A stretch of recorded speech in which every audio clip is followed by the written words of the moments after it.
famoso comentarista llamado William Barclay, el cual define precisamente una parábola, la define como una historia terrenal con un significado celestial.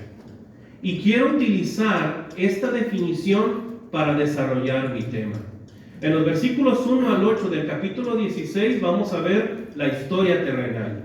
Y en los versículos 9 al 13 vamos a ver el significado espiritual. Vamos entonces a desmenuzar este texto bíblico que nos han encargado los hermanos. Obviamente que por cuestión de tiempo no vamos a dejar pasar algunas cosas, pero vamos a tratar de descubrir lo que la palabra de Dios quiere revelarnos. Vamos a ver en los versículos 1 al 8 la historia terrenal. Lo que vamos a ver en los versículos 1 al 2, hermanos, vamos a ver la deshonestidad del mayordomo. Mire, vamos a darle lectura para ir analizando cada una de estas partes. Dice la palabra de nuestro Dios allí en el capítulo 16, versículo 1. Dijo también a sus discípulos: había un hombre rico que tenía un mayordomo, y éste fue acusado ante él como disipador de los bienes. Es interesante, hermanos, que en aquel entonces, como lo es ahorita, pues había hombres adinerados, había hombres con un montón de riquezas, con un montón de bienes. A veces esos bienes y esas riquezas no se traducían en muchas de las ocasiones en dinero como lo conocemos actualmente, ¿sí? Sino que se traducía en ganado, en sembradíos, en trigo, en árboles de olivo, ¿verdad? Eran terratenientes, tenían ganado, toda clase de animales, etc. La riqueza de un hombre se medía de esa manera. Cuando se considera a Abraham, se dice en las escrituras que era rico porque tenía oro y ganados, ¿verdad? Particular, y una cantidad considerable de siervos. Entonces, hermanos, pero la parte que llama mucho la atención es la que dice que tenía un mayordomo. Y que este mayordomo fue acusado, dice. Es bien interesante la palabra acusado ahí, hermano, porque la palabra griega que se utiliza es diabolo, que de ahí procede diabolos, de donde viene la expresión el diablo, ¿sí? Entonces, parece ser que había personas que habían acusado precisamente al mayordomo de hacer desfalcos, de despilfarrar el dinero, de ser un disipador, es decir, mis amados hermanos, que era alguien que estaba haciendo un mal uso del dinero, que lo estaba derrochando, que no estaba llevando bien las cuentas, ¿sí? Entonces, hermanos, dice también ahí el versículo 2, dice: entonces le llamó el hombre rico, por supuesto, y le dijo: ¿qué es esto que oigo acerca de ti? Es interesante, hermanos, la expresión que hace el hombre rico, porque yo lo que noto en esa pregunta no es enojo, es decepción, ¿sí? Parece ser que este mayordomo era un hombre de mucha confianza del hombre rico. Dice: ¿qué es esto que oigo acerca de ti?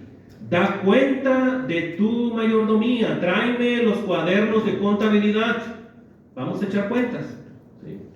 Y sigue diciendo: porque ya no podrás ser mayordomo, le dice. Ahora, obviamente que este hombre rico ya había resuelto, ya había determinado que ese hombre que era mayordomo, ese siervo, ya no debía ser mayordomo. Ya había tomado la decisión. Ven y entrégame todas las cuentas. Es lo que le estaba pidiendo. Ya estaba despedido. Ahora, es importante, hermanos, que nosotros entendamos y que comprendamos que a veces, bueno, mayormente cuando se interpreta una parábola, esta debe de ser interpretada en el concepto más general que debe de existir. Es decir, hay que tener cuidado con los detalles. Uno podría llegar a pensar que el hombre rico representa a Dios, lo cual puede ser, pero sería equivocado, porque más adelante vamos a ver que el hombre rico elogia al mayordomo malo por lo que hizo, ¿sí? Aquí la enseñanza tiene que ver con la prudencia y la sagacidad cristiana. pero eso lo vamos a dejar cuando lleguemos al versículo 8. Ahora, hay algo bien importante con lo que quiero detenerme en estos dos versículos. La expresión mayordomo. La palabra mayordomo, oikonomos, es una palabra compuesta oikos casa y nomos ley. La palabra oikonomos significa el que gobierna una casa. Eso es lo que significa la expresión mayordomo. Algunos diccionarios utilizan sinónimos como administrador, como gerente administrativo, como tutor o curador en el caso de los niños. Pero me gusta mucho cómo John MacArthur define mayordomo. Dice lo siguiente MacArthur: un mayordomo era un siervo de confianza, ¿sí? Por lo regular ese mayordomo, hermanos, nacía en los territorios del señor, del hombre rico, ¿sí? Por lo regular eran esclavos, ¿sí? que por su capacidad se habían ganado el puesto. También dice MacArthur que se designaba como gerente administrativo para la distribución de tareas y suministros propios del hogar. Manejaba los recursos de su señor para el bienestar de los demás. Actuaba como un agente que representaba a su señor y tenía autoridad plena para realizar transacciones y ejecutar negocios en nombre del Señor. Es decir, que el mayordomo era así como una especie de apoderado legal. Era un hombre que tenía mucho poder. Esos hombres ricos, como tenían muchos terrenos, muchas tierras, a veces se quedaban en determinado lugar y pues era muy común dejar a sus administradores o mayordomos que administrasen determinado lugar. Ahora, hermanos, es bien importante, hermanos, que hay un concepto que nosotros queremos destacar de todo esto. Y es precisamente que el varón cristiano, ¿sí?, tiene mayordomía. Hay cosas que tiene en su responsabilidad. Hay bienes que se nos han sido confiados. Y cuando hablamos de bienes, no solamente estamos hablando de recursos económicos. Se nos ha dado talentos, se nos ha dado dones, hemos tenido oportunidades, tiempo. Por eso, hermanos, hay algunos ejemplos de la mayordomía del varón cristiano. Por ejemplo, en la familia. En quien recae la mayordomía de la familia o el liderazgo en la familia, es en el varón, hermanos. Nosotros leímos, como dice Efesios 5:23, porque el marido es cabeza de la mujer. O lo que dice Efesios 6:4, y vosotros padres a los hijos, criadlos en disciplina y amonestación del Señor. Nosotros tenemos autoridad sobre la familia. Tú tienes una mayordomía en tu familia. Pero no solamente eso, hermanos. Hay otras áreas donde el varón cristiano puede tener mayordomía. ¿Sí? Y no solamente el cristiano, también el hombre que no ha obedecido el evangelio. En el trabajo, por ejemplo. ¿Sí? En el trabajo hay hombres que son jefes, ¿verdad? Que son líderes en su trabajo. Precisamente dice Efesios 6:5, siervos, obedeced a vuestros amos terrenales con temor y temblor y con sencillez de vuestro corazón. Pero lo que pienso que es más importante en cuanto a la mayordomía del varón cristiano tiene que ver con la iglesia, hermanos. Tiene un tremendo trabajo y una tremenda responsabilidad el varón cristiano en la iglesia. Dice el apóstol Pedro, en la primera carta de Pedro 4:10, dice, cada uno según el don que ha recibido, ministrelo a nosotros como buenos administradores de la multiforme gracia de Dios, dice. Nosotros hemos sido grandemente bendecidos por Dios. Amén. Aquí la gran pregunta es, ¿cómo estás usando tú la mayordomía que Dios te ha dado? Hermanos, ciertamente, como lo acabo de decir, nosotros los varones somos mayordomos de alguna u otra forma. Por eso debemos preguntarnos a nosotros mismos, ¿hemos administrado y usado sabiamente los recursos monetarios, las oportunidades, los talentos, los bienes, el tiempo de calidad para nuestra familia y por supuesto para la iglesia? ¿Cómo hemos hecho uso de esa mayordomía? ¿Con honestidad? ¿Con deshonestidad? ¿Con fidelidad o infidelidad? ¿Con integridad o falta de rectitud? ¿Con qué, hermanos? Creo que es una pregunta que debemos hacernos en nuestro corazón. Hermanos, si hemos hecho mal uso de nuestra mayordomía, pues puede ser que encajemos en la historia del mayordomo infiel. Y debemos de tener cuidado con eso. Ahora, en los versículos 3 al 4, regresando a Lucas 16, en los versículos 3 al 7, ¿sí? Miramos en primer lugar la deshonestidad del mayordomo en los versículos 1 y 2, pero en los versículos 3 al 7 vamos a ver la sagacidad del mayordomo. Y en el versículo 3 vamos a ver la previsión del mayordomo. Vamos a ver cómo él se preparó para el futuro, cómo previó lo que iba a pasar, o lo que ya había sucedido, lo habían despedido, pero cómo pudo garantizar su bienestar en el futuro. Vamos a leer el versículo 3. Lucas 16, 3. ¿Sí se escucha hasta atrás, verdad? Sí, muy bien. Dice: entonces el mayordomo dijo para sí. Eso quiere decir que estaba cavilando, estaba dándole vuelta ahí en su mente, ¿sí? Entonces el mayordomo dijo para sí: ¿qué haré? Ahora sí, hermanos, estaba comiendo las uñas. Ahora sí estaba preocupado. ¿Qué voy a hacer ahora? Bueno, ya estaba despedido. No había de otra. Ahora, un dato que pasé por alto. En lo personal, la palabra siervo, aunque es la expresión griega doulos, que tiene que ver con un esclavo, yo pienso que este mayordomo siervo no era esclavo en el sentido total de la palabra.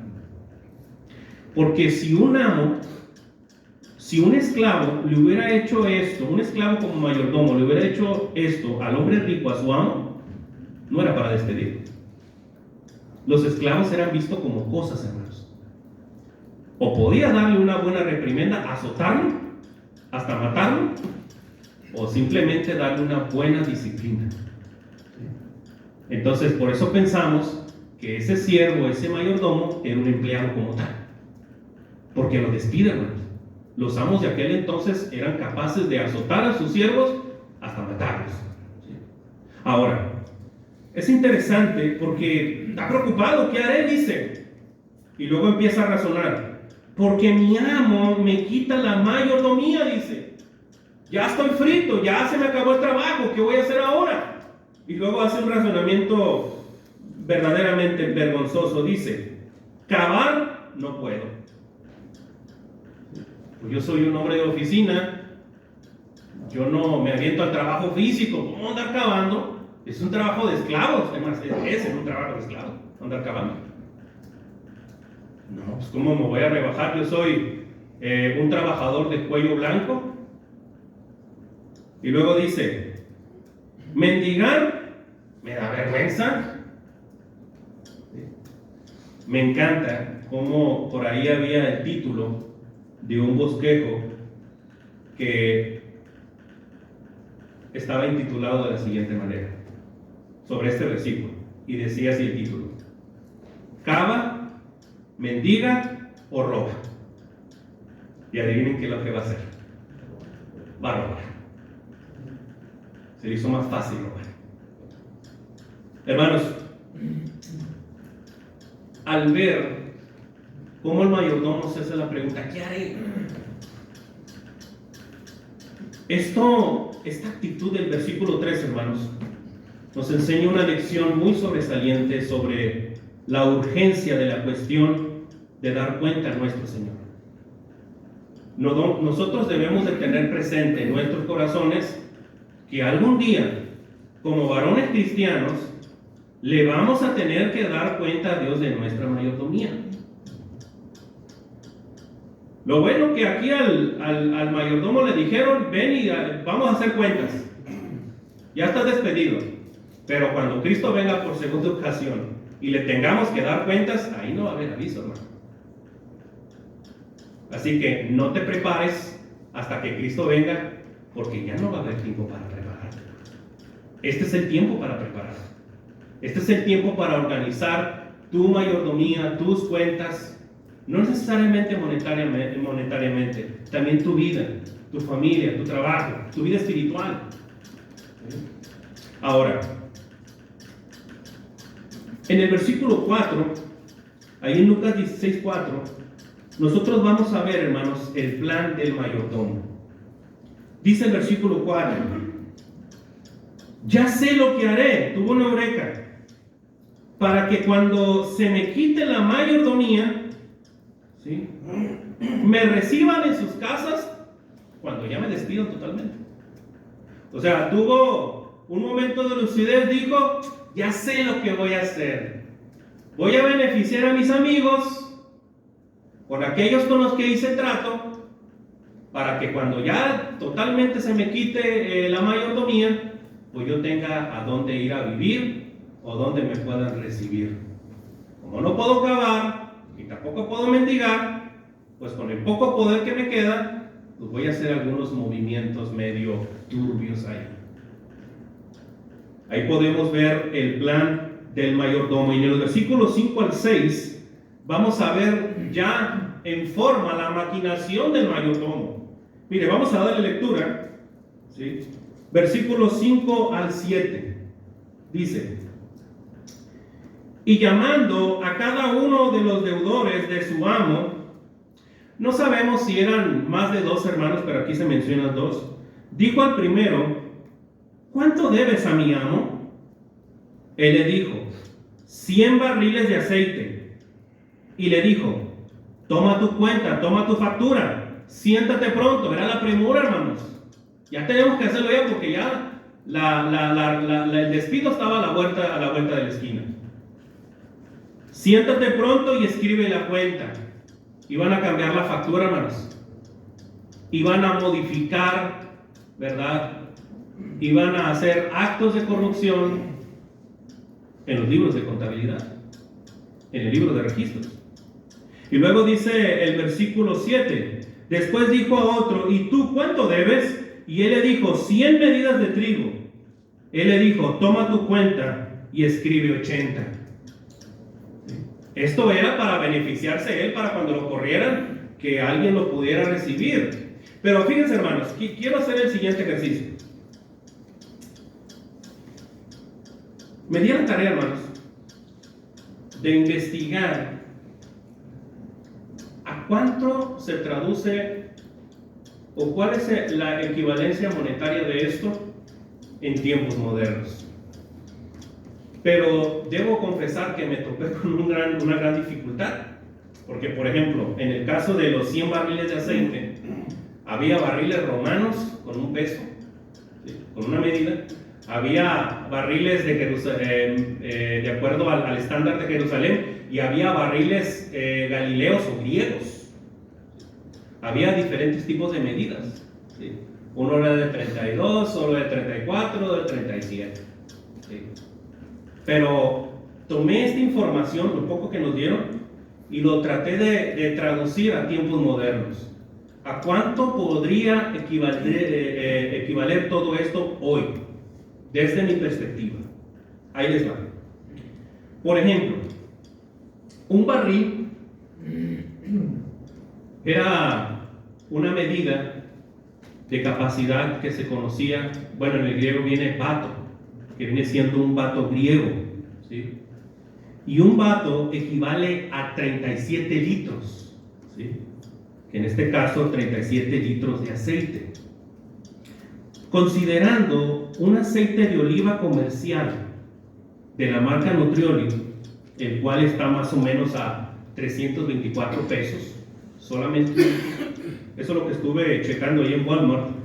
Entonces, si un litro de aceite de oliva son 324 pesos por 37 litros, viene siendo más o menos 11,988 pesos. 11,988 pesos. Ahora, si son 100 batos o 100 barriles, pues eso lo multiplicamos y nos va a dar 1.198.800 pesos. Yo pienso que es más. Pero estoy tratando de traducirlo desde mi perspectiva. Ahora, ¿cuánto fue lo que le redujo? 50%. Si nosotros lo dividimos entre 2 o lo reducimos al 50%, para redondearlo serían casi 600,000 pesos. 600,000 pesos. De acuerdo, gracias a Dios, hermanos, ahí en la congregación donde sirvo, recibimos un apoyo completo. Pero traté de hacer lo que me apoyan mensualmente con respecto a esta deuda. Yo terminaría pagando esta deuda en 5 años, hermano. En 5 años. ¿Sí? Entonces, sí es una cantidad considerable de años y sobre todo de trabajo. ¿Sí? Ahora, vayamos al caso de las medidas de trigo. ¿Sí? Una medida de trigo se medía de acuerdo al coro griego. Así se le conocía coro a la medida. Y un coro equivale a 360 litros de trigo. El trigo en grano se vende por toneladas. Eso quiere decir que tenemos que hacer la equivalencia, ¿no? De litros de litros a kilogramos, ¿verdad? O a gramos, ¿verdad? Entonces, una tonelada en México, hermano, que por cierto es muy barata, una tonelada de trigo, y varía todavía, hay que ver el mes, ¿verdad? Porque varía, puede estar... Un día puede estar a 5,000 y otro día puede estar a 9,000, hermanos. Es una probabilidad. Entonces yo decidí dejarlo en 8,756 pesos. ¿Sí? Una tonelada. Entonces, así que un litro de trigo integral equivale más o menos a 323 gramos. ¿Sí? Eso quiere decir, hermanos, ¿verdad? Que si un litro de trigo equivale a 723, ¿sí? Lo multiplicamos por 370 litros, nos da precisamente que un coro de trigo tiene 268 kilogramos de grano. Y si eso lo multiplicamos por 100, por los 100 coros de trigo, pues nos va a dar alrededor de 26,800 kilogramos de trigo. ¿Sí? Y si lo queremos convertir en toneladas, pues tenemos que dividirlo entre 1,000, que va a dar alrededor de 27 toneladas. En realidad, lo que se le debía al rico eran 27 toneladas de trigo, hermanos. ¿Sí? Lo cual equivale particularmente, en términos así monetarios, 236,412 pesos. ¿Y cuánto le redujo el mayordomo? El 20%, que nomás le dejó con la deuda del 80%. Entonces, que eso equivale a casi redondeando 190,000 pesos. De acuerdo al apoyo que me dan, yo lo tendría pagando en 2 años, más o menos eso. Entonces, pues, y yo pienso que era más, hermanos, ¿sí? Esos datos, hermanos, es más o menos para que nos demos cuenta de cómo este mayordomo infiel y deshonesto, ¿verdad? Para poder salvar su pellejo, tuvo que transar de esa manera, ¿verdad? Falsificando los datos, falseando los datos para un bienestar en su futuro. ¿Sí? Pero vamos a continuación a leer el versículo 8. Vamos a leer Lucas capítulo 16, versículo 8. Dice la palabra: y alabó el amo al mayordomo malo por haber hecho sagazmente, porque los hijos de este siglo son más sagaces en el trato con sus semejantes que los hijos de luz. Hermanos, si nos quedáramos aquí en historia, podríamos pensar que se vale hacer trampa siempre y cuando no te cachen. Pero el Señor nos está enseñando eso. Ciertamente, hermanos, cuando le llegaron, ¿verdad? Que hubo 2 deudores que regresaron, ¿verdad? Aquellos 50 barriles de aceite y que llegaron esos 80 coros de trigo, el amo se impresionó. Pero ya cuando empezó a hacer las cuentas, dijo, pues no checa, y resulta que el siervo ya lo recibieron ahí en su casa, y dijo el amo, órale, qué vividito, qué vivo salió ese siervo, qué movimiento tan astuto hizo. Porque cuando dice ahí que lo alabó, no es tanto que le haya aplaudido, ¿sí? O sea, reconoció el movimiento que hizo, sí lo vio, ¿sí? Y alabó el amo al mayordomo malo, ¿sí? Ahí cuando dice malo, adiquía se refiere a alguien que hace las cosas de manera injustas, de manera que no son correctas, de manera fraudulenta. Y dice, por haber hecho sagazmente, es decir, con astucia. Recuerdo, hermanos, que un hermano me dijo, hermano, ¿verdad que la Biblia nos enseña a ser como serpientes? No, hermano, la Biblia nunca dice eso. Sí lo dice. Y ya más o menos me acordé, le dije, ¿no será que el texto de Mateo que dice que seamos astutos como serpientes? Ah, sí, ese. No, hermano, no dice que seas una serpiente. Dice que seas astuto como serpiente. ¿Sí? No que adquieras una actitud de víbora, ¿verdad? Ahora, hermanos, cuando dice sagazmente, habla acerca de la astucia. Y luego dice, porque los hijos de este siglo, ¿sí? Es decir, se refiere a aquellas personas que no tienen temor de Dios y que no tienen escrúpulos morales, por eso se les hace más fácil hacer este tipo de cosas, ¿sí? Porque ellos no tienen distingo, no hay moral, no hay bueno ni malo, ellos solamente ven de manera egoísta para sí mismos, ¿sí? Por eso a veces son más sagaces, hermanos, en esos aspectos. Dice, en el trato con sus semejantes que los hijos de la luz. Repito, el mayordomo fue sagaz, hermanos, porque aseguró su futuro en esta vida y porque ganó amigos que le recibirían en sus casas.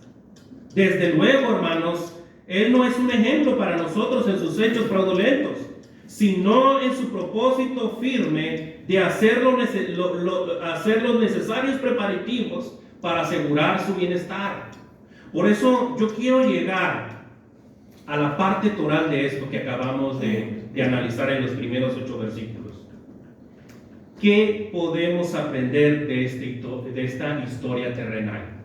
Número 1, que si los hijos de este siglo son muy activos y diligentes en los negocios mundanos, con mayor razón los hijos de la luz en los negocios del Dios Padre. Número 2, que si los hijos de este siglo invierten mucho en los asuntos terrenales, con mayor razón los hijos de la luz en los asuntos celestiales. Número 3, que si los hijos de este siglo están determinados en conquistar el prestigio y el poder, con mayor razón los hijos de la luz en aquellos valores que son eternos. Número 4, que si los hijos de este siglo están dispuestos a sacrificar todo, familia, salud, tiempo, fama, con mayor razón los hijos de la luz deben de sacrificar todo para hacer todo su ser para honra y gloria de Jesucristo. Uno tiene que decidir, hermanos, a qué Trinidad quiere seguir.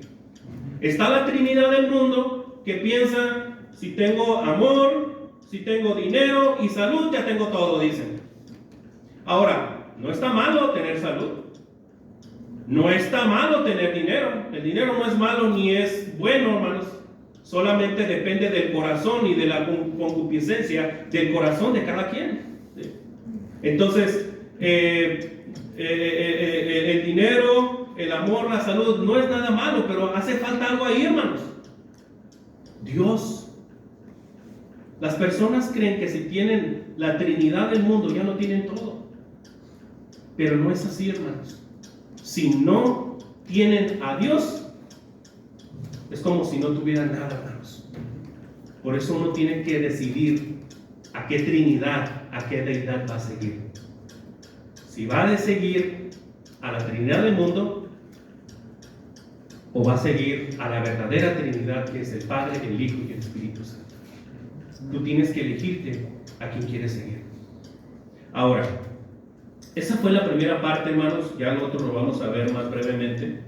Los versículos 9 al 13, vamos a ver el segundo punto, la enseñanza espiritual. Es importante esta parte, hermanos, que tenemos que jalar el hilo para poder entender la historia terrenal. Para ello, en estos versículos 9 al 13, hermanos, vamos a ver 3 conceptos cristianos que deben de ser aplicados al dinero y sobre todo al uso del dinero en el varón cristiano. Vamos a leer el versículo 9, en donde vamos a ver la prudencia cristiana. Lucas capítulo 16, versículo 9 dice: y yo os digo, dice Jesucristo. Ahí marca ya una diferencia, hermanos, ¿sí? Está haciendo un cambio en lo que está enseñando Jesucristo. Dice: y yo os digo, pongan atención, aquí yo se los digo esto con autoridad, dice el Señor: ganad amigos por medio de las riquezas injustas, para que cuando éstas falten, os reciban en las moradas eternas.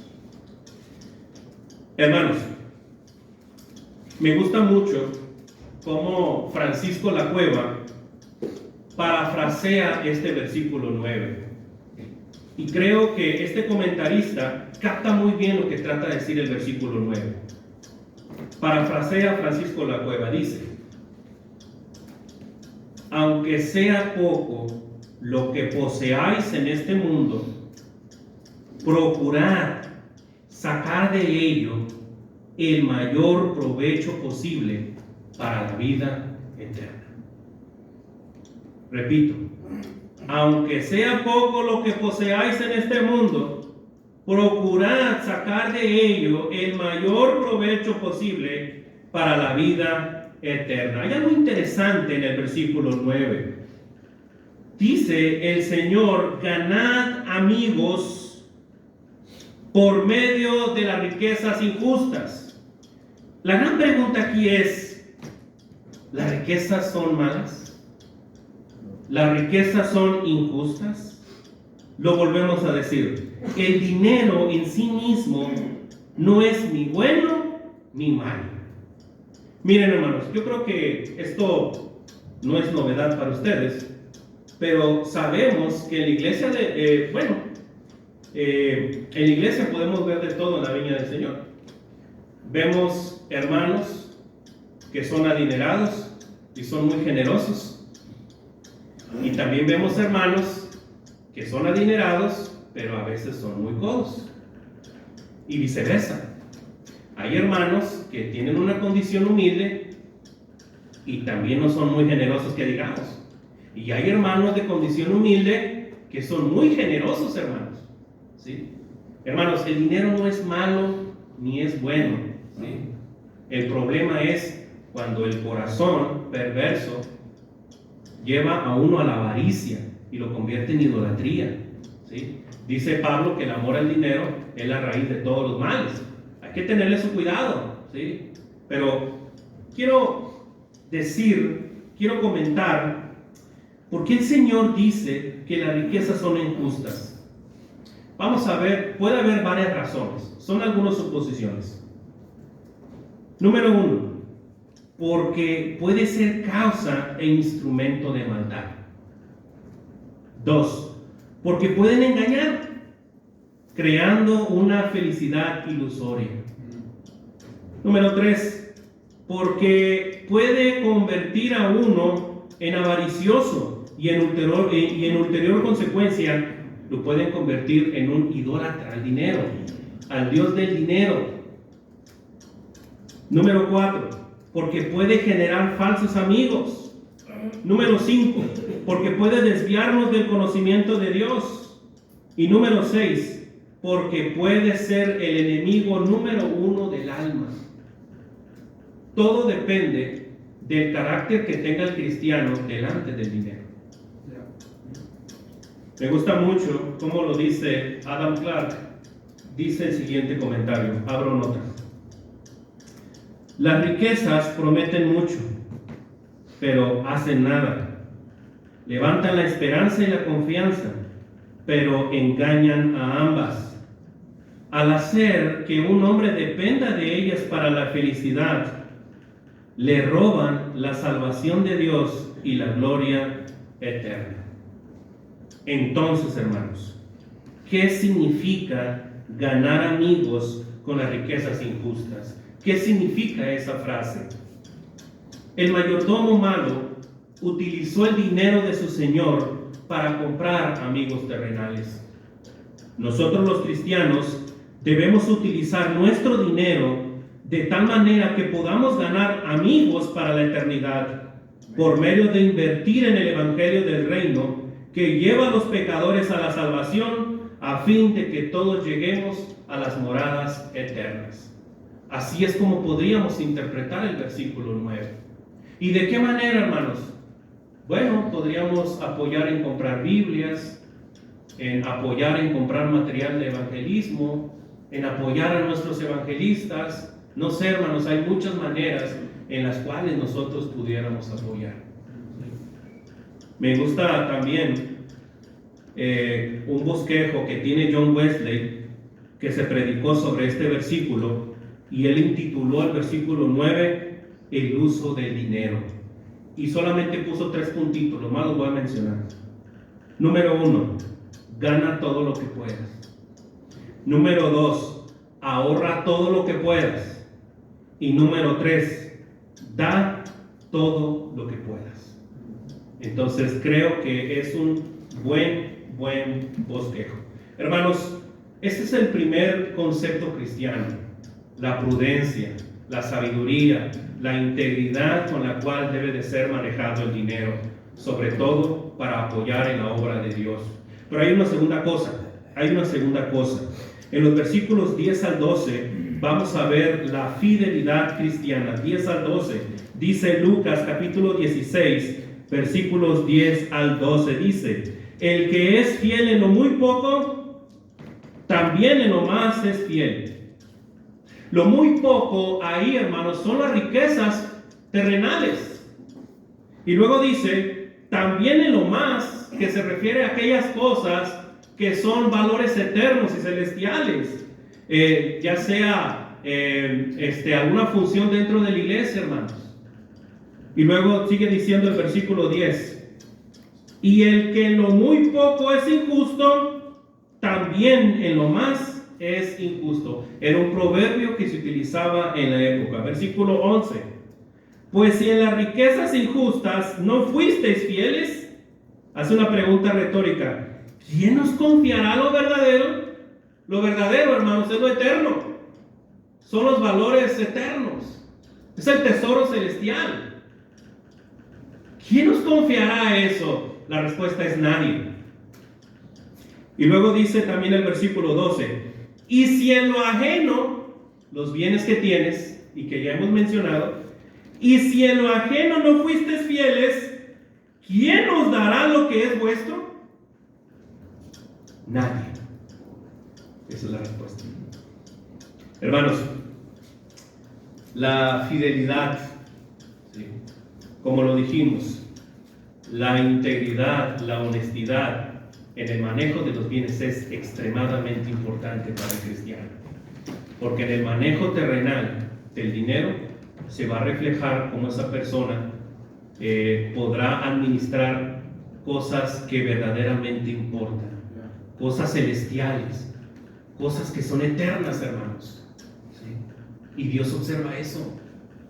Y aunque a veces no toda la gente sepa la integridad de nosotros o cómo manejamos nuestras finanzas, Dios sabe muy bien cómo lo hacemos, hermanos. Por eso el manejo del dinero, bueno, el carácter de una persona se ve en el cómo maneja su dinero, hermanos. Ahí se ve el carácter de un cristiano, su prudencia, su fidelidad. Para terminar, hermanos, versículo 13. Ahí vamos a ver la devoción cristiana. Lucas capítulo 16, versículo 13 dice: ningún siervo, dice, puede servir a 2 señores, porque o aborrecerá al uno y amará al otro, o estimará al uno y menospreciará al otro. Un siervo no puede tener dos señores o dos amos. Desde la perspectiva de Jesucristo, eso es inconcebible. Por eso va a decir de manera enfática lo siguiente: no podéis servir a Dios y a las riquezas, dice. No puedes servir al Dios verdadero y al Dios del dinero, que no quiero mencionar el nombre arameo que se utiliza para dinero. Uno tiene que decidirse, hermanos, porque el cristianismo es radical, hermanos. Con Dios es todo o es nada, hermanos. Así de sencillo, así de radical es el cristianismo. Así que usted tiene que hacer ese juicio de valor en su corazón, ¿sí? Ahora, muy bien sabemos, hermanos, que hay necesidades. Nosotros no estamos diciendo que des todo tu sueldo a la causa del evangelio, pero sabemos que debes de administrar para tu familia y que debes de preparar tu ofrenda, y si algo sale de ahí, también apoyar a la obra, hermanos, y tener presente que en toda ecuación, sea laboral, familiar, en la iglesia, tenemos que aplicar lo que dice Mateo 6:33. Mateo 6:33. Mas buscad primeramente el reino de Dios y su justicia, y todas las demás cosas vendrán por añadidura. Fíjese qué bueno es el maestro. Qué tan bueno y amoroso es el maestro, que dice: mas buscad primeramente, porque si hay primero, hay segundo, tercero y cuarto. Lo que está diciendo el Señor ahí es: tú ponme en el primer lugar, y las demás cosas que te preocupan, yo te las voy a ir añadiendo, yo te voy bendiciendo en tu camino, pero ponme en el primer lugar.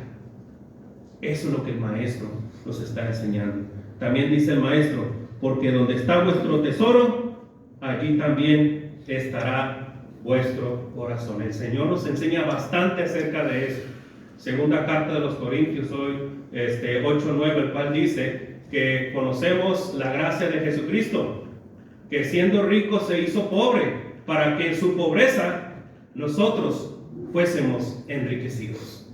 Para eso el Señor se hizo pobre, se hizo humano, para compartir de esa riqueza que Él tiene. Esa es la imitación que debemos de seguir, hermanos.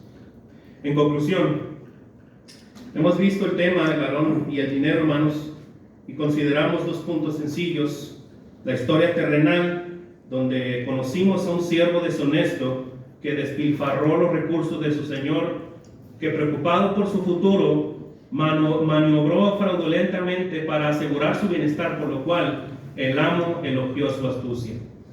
La enseñanza espiritual, donde Jesucristo usó una historia injusta y lo convirtió en una enseñanza para la vida cristiana. Así es el Señor, hermanos. Así es el Maestro, ¿sí? Aquello que era malo lo convierte en bueno, hermanos. Solamente en Jesucristo puede suceder eso. ¿Y cuál es la enseñanza para la vida cristiana? Invierte sagazmente tus recursos naturales para beneficio del reino de Dios. Quiero terminar este estudio con la siguiente reflexión. Varones cristianos, varones de Dios, hermanos, debemos temer y temblar porque somos mayordomos. Mayordomos y siervos de los bienes de Dios en el hogar, en la iglesia, y eso, hermanos, es una gran responsabilidad. Número 2, debemos temer y temblar porque algún día le daremos cuenta a Dios de las riquezas prestadas. Y si lo despilfarramos, hermanos, no vamos a salir bien parados cuando tengamos que dar cuenta. Número 3, debemos temer y temblar porque no sabemos si realmente hemos hecho un buen trabajo para ganar amigos para las moradas eternas. Y si creemos que lo hicimos, siervos inútiles somos, hicimos lo que teníamos que hacer. La buena noticia es que estamos a tiempo de corregirnos. Estamos a tiempo de corregirnos. Por eso, usa tu dinero con sabiduría. Usa tu dinero con honestidad e integridad. Usa tu dinero para honra y gloria de Dios. Porque si hacemos esto, Cristo mismo nos dirá en el día del juicio final: venid, benditos de mi Padre, heredad del reino preparado para vosotros desde la fundación del mundo. Dios les bendiga ricamente. Amén.